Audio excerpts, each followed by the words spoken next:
My husband set his double espresso on the quartz counter, the sound sharp against the silence of our loft. He didn't look angry. He looked disappointed, like a CEO reviewing a quarterly report that missed its projections. He tapped his tablet screen and looked at me. Maya, honestly, he said, his voice flat and terrifyingly calm, you are becoming a bad investment. I froze, my teacup halfway to my mouth. He continued, I'm looking at the loan structure for the new property. And your $55,000 salary? It ruins my debt-to-income ratio.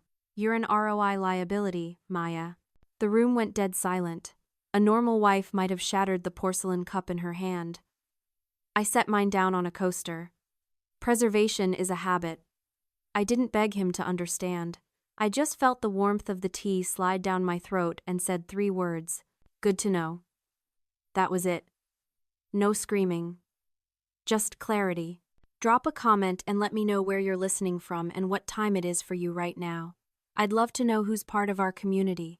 I walked out of the kitchen and went straight to my archive room. It was the only space in the loft that felt like me smelling of lemon oil, dust, and history. I sat at my restoration desk, turned on the magnifying lamp, and stared at a torn manuscript from the 19th century. My hands were steady, but my mind was running a forensic audit of the last 6 years. Caleb called me a liability. He looked at a spreadsheet, saw my salary, and decided I was dragging down his net worth. But he had forgotten to factor in the operational costs of his own life. I picked up a pen and started a mental list. Not of grievances, but of services rendered. Who managed his mother's daily melodramas so he could focus on deep work? Me. Who organized the social calendar that kept him relevant in his circle? Me. Who remembered every birthday, every allergy, and every networking follow-up? Me. I wasn't just a wife. I was a chief operating officer working for free, and if I was a liability, then it was time to cut the overhead. I didn't set fire to his suits. Arson destroys the evidence, and I was just starting to gather it. Instead, I initiated a strategic withdrawal. In the corporate world, they call it quiet quitting. You don't make a scene. You don't storm out. You just stop doing anything beyond the absolute bare minimum required to keep your position until you find a new one. I stood up, walked to the master bedroom, and packed a single bag. I moved my things into the guest room, the one we usually saved for his mother. I closed the door, and for the first time in years, the silence didn't feel lonely. It felt like the heavy, secure click of a bank vault, locking shut. For the next week, the house ran on a different operating system. I stopped texting him midday to ask if he'd eaten. I stopped coordinating dry cleaning. I stopped being the buffer between him and the world. When he came home late on Tuesday, expecting the usual warm meal and the sympathetic ear for his complaints about the board of directors, he found the kitchen dark and me reading a book in the living room. He stood in the doorway, loosening his tie, waiting for me to ask how his day was. I turned a page. He cleared his throat. "Is there dinner?" he asked, a note of confusion in his voice. "I had a salad an hour ago," I said, not looking up. "You didn't order anything?" He stepped closer, his brow furrowing. "Maya, what is going on with you? You've been acting absent. Are you punishing me for what I said about the loan?" I finally looked at him. I didn't see my husband anymore. I saw a difficult client I was preparing to fire. I kept my face smooth, unbothered, completely professional. "I'm not punishing you, Caleb," I said, my voice calm and detached. "I'm just reallocating my bandwidth. Since I need to focus on increasing my ROI, I can't afford to invest time in low-yield activities anymore. I'm sure you understand." He stared at me, mouth slightly open, processing the corporate buzzwords being weaponized against him. He didn't know how to argue with it because it was his own language. I closed my book, stood up, and walked past him toward the guest room. "Good night, Caleb." I shut the door, locked it, and slept for 8 hours straight. To understand why the word liability tasted like ash in my mouth, you have to look at the books, the real books, not the shiny, inflated portfolio Caleb showed his friends. but the boring, day-to-day ledger of our survival. On paper, Caleb was the rainmaker. His commission checks were massive, sometimes triple what I made in a year. But Caleb was a high-frequency trader of his own image. He didn't just spend money. He incinerated it to keep himself warm. He leased a luxury SUV because clients expect it. $2,000 a month. He joined a private members club because that's where the deals happen. $5,000 in annual dues, plus bar minimums. He bought watches that cost more than my car because it signals success. In Caleb's world, revenue was vanity, but he forgot that cash flow was sanity. He was all revenue, zero retention. I was the solvency. My $55,000 salary wasn't glamorous. It didn't buy tables at galas or weekends in Aspen. But it was consistent. It was liquid. While Caleb was leveraging next quarter's bonus to pay off this quarter's credit card bill, my paycheck quietly paid the mortgage. It paid the electricity that powered his espresso machine. It paid the car insurance for the SUV he drove. It bought the groceries he ate and the high thread count sheets he slept on. I was the silent partner covering the overhead so he could play venture capitalist with the family budget. I remembered a dinner 3 months ago with his mother, Eleanor. We were at a French bistro, the kind where the menu has no prices and the waiters sneer at you. Caleb had ordered a bottle of vintage Bordeaux, something obscene, probably $400. Eleanor sat there, swirling the dark red liquid in her glass, looking at me with that pitying smile she had perfected over decades. "It's just so sweet that you keep working, Maya," she had said, patting my hand. "Restoring old paper. It's so quaint. Like a little hobby to keep you busy while Caleb builds the empire." I remembered the heat rising in my cheeks. "It's not a hobby, Eleanor. It's history. It's preservation. Of course, dear." She waved a hand, her diamond bracelet catching the candlelight. "But let's be honest. It's hardly contributing to the legacy, is it? Caleb carries such a heavy load for all of us." I hadn't said anything then. I had just smiled and taken a sip of water, but when the check came, Caleb had patted his pockets, frowned, and pulled out his sleek black metal card. He tried to run it. Declined. He laughed it off, loudly, for the waiter's benefit. "Bank fraud protection is so aggressive these days, isn't it? Traveling so much triggers the algorithms." He tried another card. "Maxed for points," he whispered to me, the sweat starting to bead on his forehead. Under the table, I had slipped him my debit card. The card linked to my quaint salary. The waiter ran it. It was approved immediately. Eleanor never saw it. Caleb never acknowledged it. He just signed the receipt with a flourish, tipping 30% on my dime to save his face.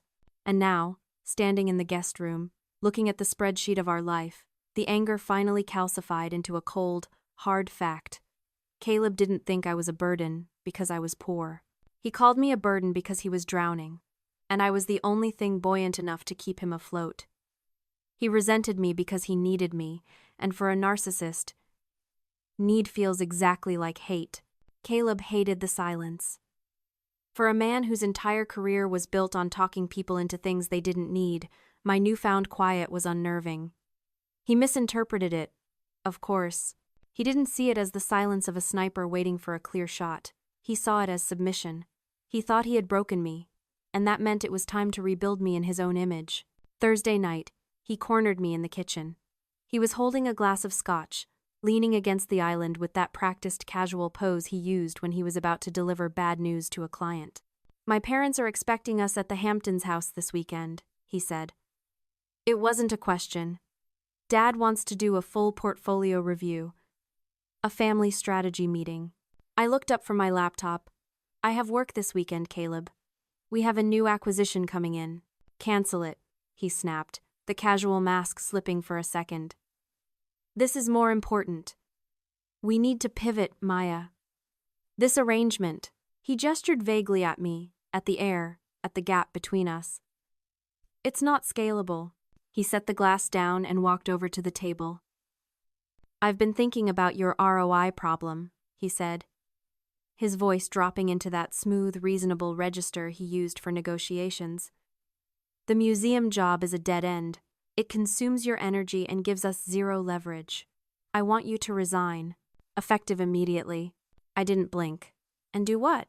Manage me, he said, without a hint of irony. My brand is taking off. I need a full-time brand manager. Someone to handle the socials, the networking, the lifestyle optics. You're good at the details, Maya. If you focus that energy on me instead of dusty paper, we could actually get somewhere. I watched him, fascinated. I was witnessing a textbook psychological maneuver in real time. In my head, I categorized it instantly. D, A, R, V, O, deny, attack, reverse victim, and offender. First, he denied that his spending was the issue. Then, he attacked my career to distract from his own failures. And now, the reversal. I am exhausting myself trying to carry us both. Maya, he said, shaking his head, looking genuinely pained. Do you have any idea how hard it is to build a legacy when your partner is content with mediocrity? I feel suffocated. I feel like your lack of ambition is actively choking my potential. I'm the victim here, stuck dragging dead weight up a mountain. There it was. He had successfully reframed his financial irresponsibility as my emotional failure. He wasn't the one spending our future. I was the one preventing it by not serving him enough. He slid a heavy, cream-colored file folder across the table. It had the family crest embossed on the front. I want you to bring a proposal to dinner on Sunday, he said. A growth plan. Show me and my parents how you intend to pivot.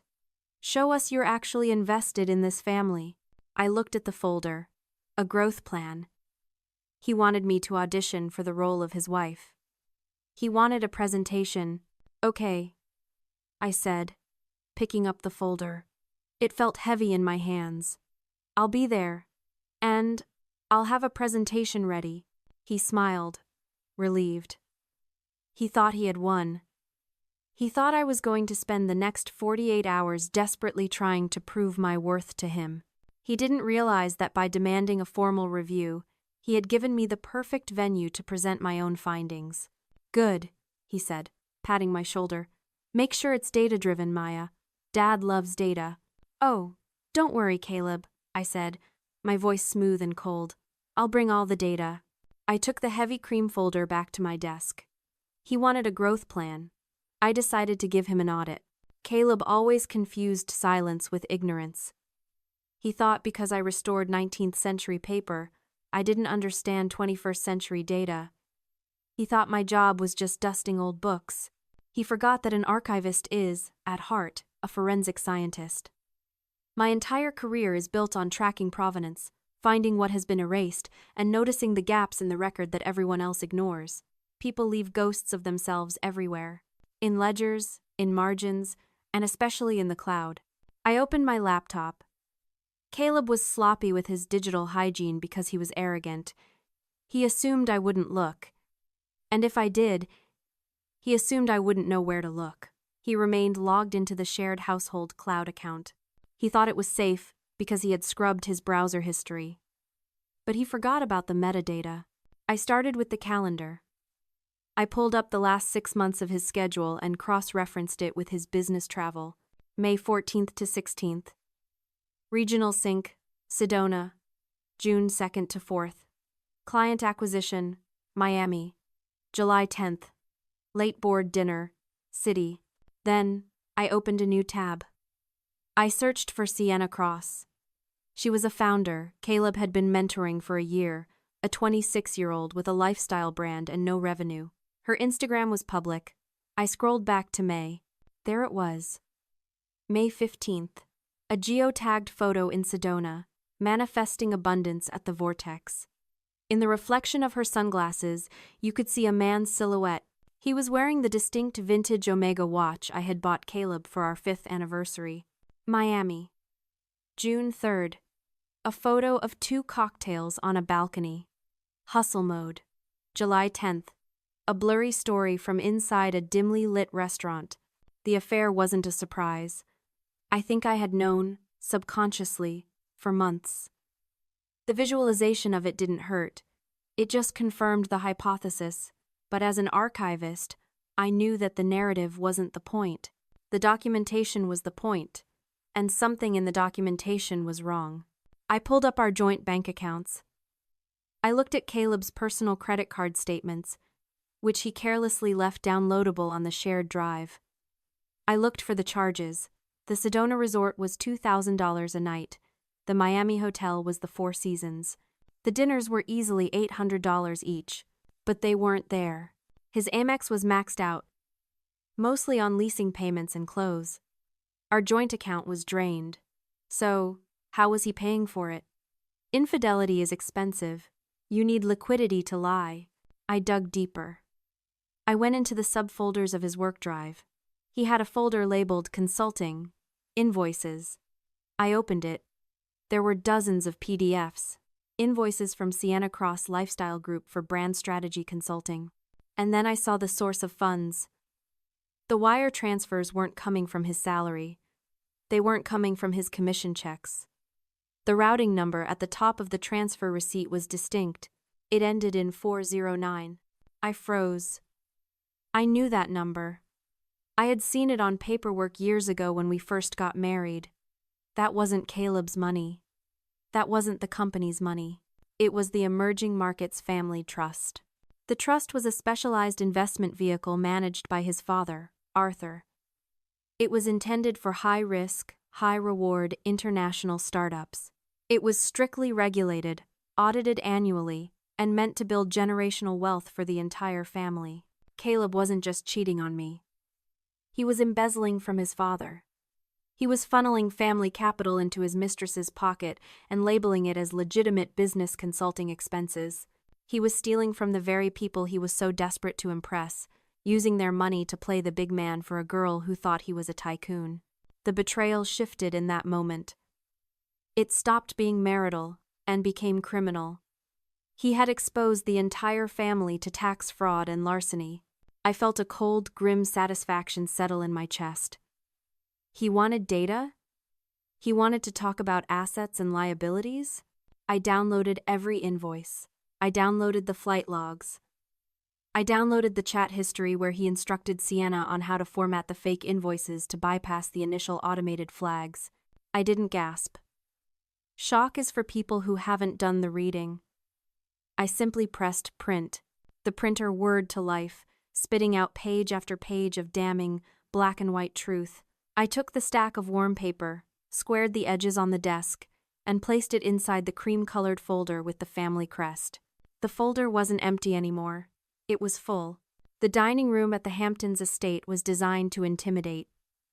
The table was a long slab of polished walnut, and the ocean wind rattled the floor-to-ceiling windows like a warning. We sat in our assigned places, Arthur at the head, Eleanor to his right, Caleb and I facing each other across the expanse. The air conditioning was set too low, or maybe it was just the temperature of the conversation. Dinner was a tense, silent affair of scraping silverware and polite chewing. Caleb was vibrating with energy. He kept glancing at his father, waiting for the right moment to begin his pitch. He had his script rehearsed. He was ready to sacrifice me to secure his standing. When the coffee was served, Caleb finally made his move. He cleared his throat and set his napkin on the table. "Dad, Mom," he began, his voice projecting that boardroom confidence he practiced in the mirror. "I wanted to use tonight to have a frank discussion about the family portfolio. Specifically, about the weak links." He looked at me with a performance of sad resignation. "Maya and I have been reviewing our personal balance sheet. And the hard truth is, we have a misalignment of ambition. I'm trying to scale the family brand, to expand our footprint. But Maya," he paused for effect. "Maya is content to stay stagnant. She's risk-averse. And frankly, her refusal to pivot is becoming a liability to my own growth." Eleanor sighed, shaking her head. "Oh, Caleb. We've noticed, darling. You look so tired. It's hard to soar when you're anchored down." I didn't say a word. I sat with my hands folded in my lap, my thumb tracing the edge of the cream-colored folder resting beside my plate. Exactly, Caleb nodded, emboldened. So, I've told Maya that things need to change. She needs to resign from the museum and dedicate her full capacity to supporting my position. She needs to decide if she's going to be an asset to this family, or if we need to cut our losses. He leaned back, waiting for the applause. Waiting for Arthur to nod and agree that the little archivist needed to fall in line. Arthur slowly placed his coffee cup in the saucer. The clink was the loudest sound in the room. He didn't look at me. He stared straight at his son. Interesting presentation, Caleb, Arthur said. His voice was very quiet, devoid of any warmth. But before we discuss Maya's employment status, I have a question about the quarterly report for the Emerging Markets Trust. Caleb blinked. The confidence faltered for a microsecond. The trust? It's performing well, Dad. We're up 6%. I'm not asking about the percentage, Arthur said. I'm asking about the expense line items. Specifically, the $45,000 in strategic consulting fees paid out over the last 3 months to a vendor named Sienna Cross. The color drained from Caleb's face so fast it looked like a magic trick. She's a consultant. Brand strategy. For the emerging portfolio. Really? Arthur asked. Because I had my team run a background check on Miss Cross. She appears to be a 26-year-old yoga instructor with an insolvent swimwear line. And strangely, her consulting invoices coincide perfectly with your travel dates to Sedona and Miami, Eleanor gasped. Arthur, what are you saying? I'm saying, Arthur continued, his voice hardening into steel, that your son has been using the family trust as his personal piggy bank to fund an affair. He's been embezzling client capital, my capital, to buy hotel rooms and jewelry for a mistress, while sitting at my table and lecturing his wife about being a financial liability. Caleb opened his mouth, but no sound came out. He looked like a man watching his parachute fail to open. Dad, wait. I can explain. It's a loan.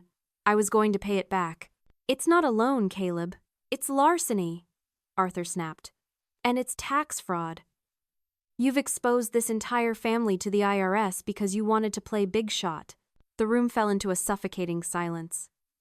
Caleb looked at me, his eyes wide with panic, pleading for me to say something, to be the buffer, to fix it like I always did. I looked at him. I saw the fear, the sweat, the absolute hollowness of the man I had supported for 6 years. I felt absolutely nothing. I reached for the cream folder. Actually, Arthur, I said, my voice calm and clear. I have the rest of the data you might need. I slid the folder down the long walnut table. It stopped perfectly in front of Arthur. That contains the cross-referenced flight logs, the original invoices he forged, and the chat logs where he instructed Miss Cross on how to structure the payments to avoid your compliance triggers, I said. Arthur opened the folder. He scanned the first page. He looked up at Caleb with a look of pure disgust. I think, I said, standing up and pushing my chair in, that completes your audit. I didn't stay to watch the demolition. I didn't need to.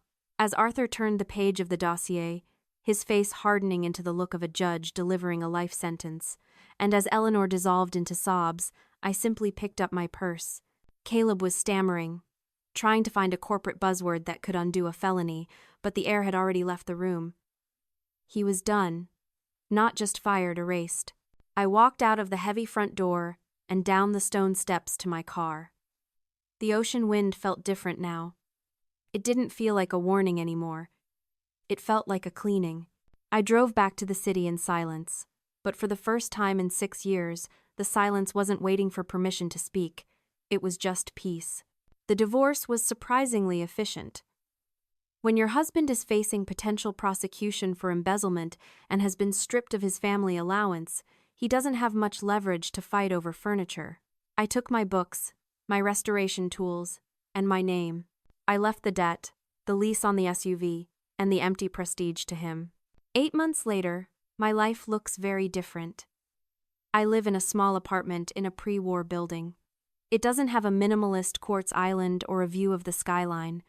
It has creaky wood floors, big windows that let in the morning sun, and shelves overflowing with paper. It smells like lemon oil and coffee. I was promoted to head of restoration at the museum last month. My salary is better, but I'm not rich by Caleb's standards. I don't vacation in street barts. I don't drive a luxury car. But when I go to the grocery store, I don't have to check my bank balance before I pay. When I sleep, I don't stare at the ceiling wondering if the life I've built is about to be repossessed. I sat on my balcony this morning with a cup of tea and a first edition of a book I'd been saving up for. I ran my hand over the leather binding, feeling the texture of something that had lasted for 100 years because it was built with care, not speed. I thought about Caleb's words. Liability, asset, ROI. He was right about one thing. I was an investor. I just invested in the wrong market. I poured my equity into a man who was hollow, hoping that if I gave enough of myself, I could fill him up. But you can't restore a structure that has no foundation. Caleb thought an asset was something you could show off. He thought wealth was what you could spend. He didn't understand that the most valuable asset a person can have is their own integrity. It's the only currency that doesn't depreciate. It's the only capital that can't be stolen. I took a sip of tea and looked out at the street below. I am 34 years old. I am single. I rent my home. On paper, Caleb would say I have nothing. But as I sat there, breathing in the cool autumn air, feeling the weight of the book in my lap and the lightness in my chest, I realized the truth. I am solvent. I am whole.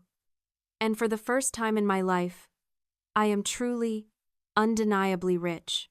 If you've ever had to be the strong one in silence, share this story. You are not a burden, you are the prize.